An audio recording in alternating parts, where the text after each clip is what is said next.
Have you ever stopped to think that your unhappiness might not be the fault of the circumstances around you, but of a single place you've never looked at properly? A place that controls every emotion, every reaction, every decision you make. And the best part, you have the power to transform it completely. In the next 25 minutes, you're going to discover how to purify this place and change forever the way you feel and live. Stay with us. We are unhappy. This is a truth that many of us carry in silence. But it's not because life is bad. It's not because God has abandoned us.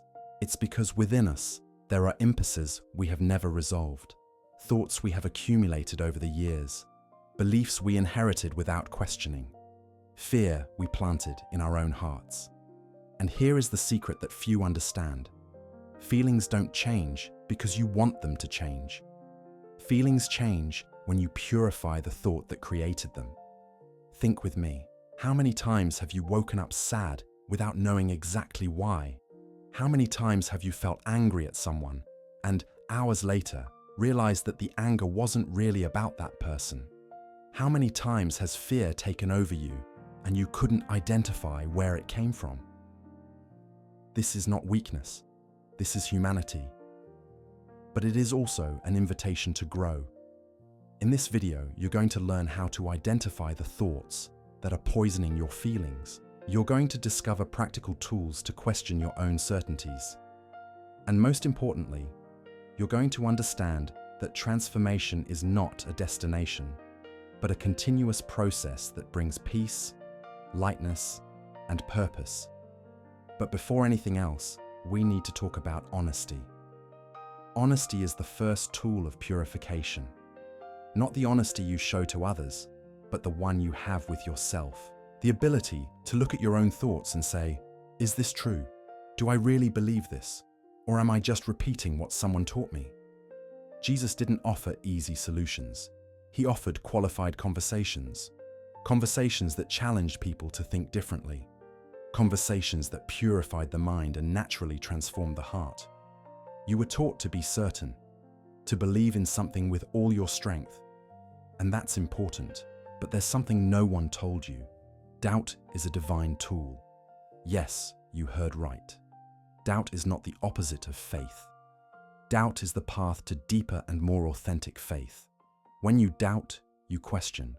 When you question, you examine. And when you examine, you discover truth. Not the truth someone wants you to believe, but the truth that resonates with your soul. Living with doubt is living with the possibility of growth. It's accepting that you don't know everything. It's recognizing that you might be wrong. And it's precisely in this place of humility that transformation happens. But here comes the challenge. While you're in this process of purification, while you're questioning your thoughts and transforming your feelings, the world keeps spinning. The people around you keep living. And many times, they are happy, they are celebrating, they are advancing. And you?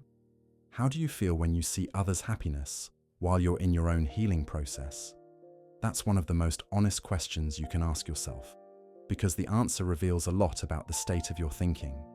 If you feel envy, resentment, or bitterness when you see someone happy, know that there is a misguided thought behind it. A thought that says, I don't deserve to be happy like that person. Or, their happiness means mine is impossible. Or still, if they're doing well, then I'm worse off. None of these thoughts are true, but they live in you as if they were. And here's the beauty of authentic Christian spirituality. It doesn't offer passive rest. It doesn't promise that you'll become comfortable and still. It offers restless peace, a peace that moves you, a peace that challenges you to grow every day. God's liturgy is continuous service. It's not something you do once and you're done. It's something you do every day, every hour, every moment. It's the constant purification of thought. It's the daily confrontation with your own limitations. It's the choice, always renewed, to transform yourself. Let me share something personal with you. There are fears that live in us since childhood, fears that don't make rational sense, but that control our actions deeply. There are people who are afraid of crowds. It's not fear of people, it's fear of getting lost among them. It's fear of disappearing. It's fear of not mattering. There are people who are afraid of being buried alive. It's not fear of death, it's fear of being trapped, of not being able to breathe, of being completely at the mercy of something you can't control. These fears don't come from nowhere. They come from thoughts, from stories we tell ourselves, from beliefs we absorbed from the world around us. And here's the liberating truth. If thought created the fear, thought can dissolve the fear. Self-knowledge is the first step. It's sitting with yourself and asking, where does this fear come from? What thought feeds it? Is it true? Do I really need to believe this? When you ask these questions with honesty, something magical happens. The fear begins to lose its power. It doesn't disappear overnight, but it loses its strength. It loses its ability to control you. Now let's talk about something that can completely change the way you understand your emotions. Not every feeling deserves credit. Let that sink in. Not every feeling you experience is true. Not every emotion that rises in your chest is a reflection of reality. Many feelings are born from misguided thoughts, from wrong interpretations, from stories you created in your mind about what people think of you, about what you deserve, about who you are. You can wake up anxious, but anxiety is not truth. It's a thought that says, something bad is going to happen. But you don't know if something bad will happen. You're just imagining. You can feel rejected when someone doesn't respond to your message. But rejection is not truth. It's a thought that says, this person doesn't like me. But you don't know if it's true. Maybe they're busy. Maybe they forgot. Maybe they have their own problems. The feeling is real. The emotion you experience is genuine. But the story behind it can be completely false. And here's the power. If you can identify the misguided thought, you can correct it. And when you correct the thought, the feeling changes naturally. It's not denial. It's not pretending you're okay when you're not. It's radical honesty. It's examining the thought and saying, is this true, or is it just a story I'm telling myself? Let's deepen this with a question that might be uncomfortable, but is absolutely necessary. When you feel something negative toward another person, when you feel anger, disappointment, resentment, or contempt, have you ever stopped to honestly question whether the problem is really with that person or if it's with you? That's a question few people ask, because it's easier to blame the other person. It's easier to say, this person is bad. This person hurt me. This person doesn't deserve my respect. But authentic spirituality invites you to go deeper. If you feel angry at someone, ask yourself, why does this anger affect me so much? What is in me that gives this person so much power over my feelings? What thought of mine is feeding this anger? Many times you're going to discover that the anger isn't really about the person. It's about you. It's about an expectation you had. It's about a standard you expected them to follow. It's about an old wound they touched without knowing. When you make this discovery, something changes. It doesn't mean you're going to like the person. It doesn't mean you're going to allow harmful behaviors. It means you're going to understand that the feeling is yours. The responsibility is yours. And the power to transform it is also yours. Doubt, in this context, is a tool of purification. When you doubt your own feelings, when you question your own interpretations, you create space for truth. And truth brings lightness. Truth brings serenity. But not everything is about questioning misguided thoughts. There are times when suffering is real. There are times when pain is legitimate. When we lose someone we love, when we face a significant loss, grief is necessary. Grief is sacred.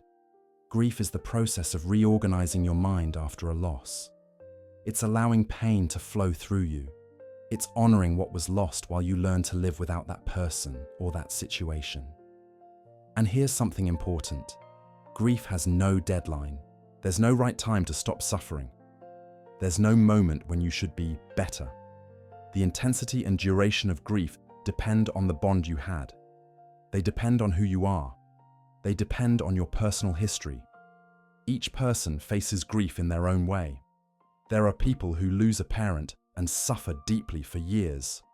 There are people who lose a friend and suffer for weeks. Neither of them is wrong. Neither of them is weak. They're just being honest with their own feelings. What matters is that you don't get stuck in grief, that you allow it to transform you, but not define you forever.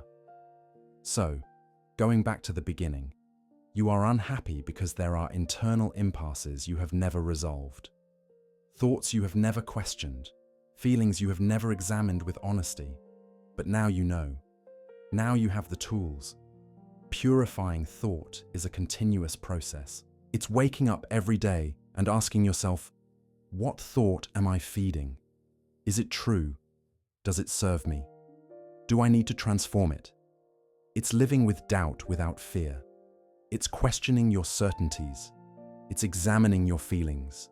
It's being honest with yourself, even when it hurts. And when you do this, when you really commit to this process, something extraordinary happens. You're no longer at the mercy of your emotions. You're no longer trapped in patterns of thought that don't serve you. You become free, not a passive freedom, an active freedom, a freedom that moves you to serve, to grow, to continuously transform yourself. This is authentic Christian spirituality. It's not rest, it's restless peace, it's constant movement toward the light. If you've made it this far, it's because something in these words touched your heart. It's because you're ready for this process of transformation. And I want to invite you to deepen it even more. Subscribe to our channel. Turn on notifications, because we're going to continue this conversation. We're going to explore more deeply how to purify your thoughts, how to transform your feelings, how to live an authentic and active spirituality. You are not alone in this journey. There is a community of people doing the same work, who are questioning, transforming, growing. Join us. Leave a comment below. Tell us what thought you need to purify, what feeling you need to transform. Your story might inspire someone going through the same thing. Thank you for being here. Thank you for your openness. Thank you for your courage in seeking transformation. May you find the restless peace that moves the world. May you discover the power that lies in your own thoughts. And may you live a life of purpose, service, and continuous transformation.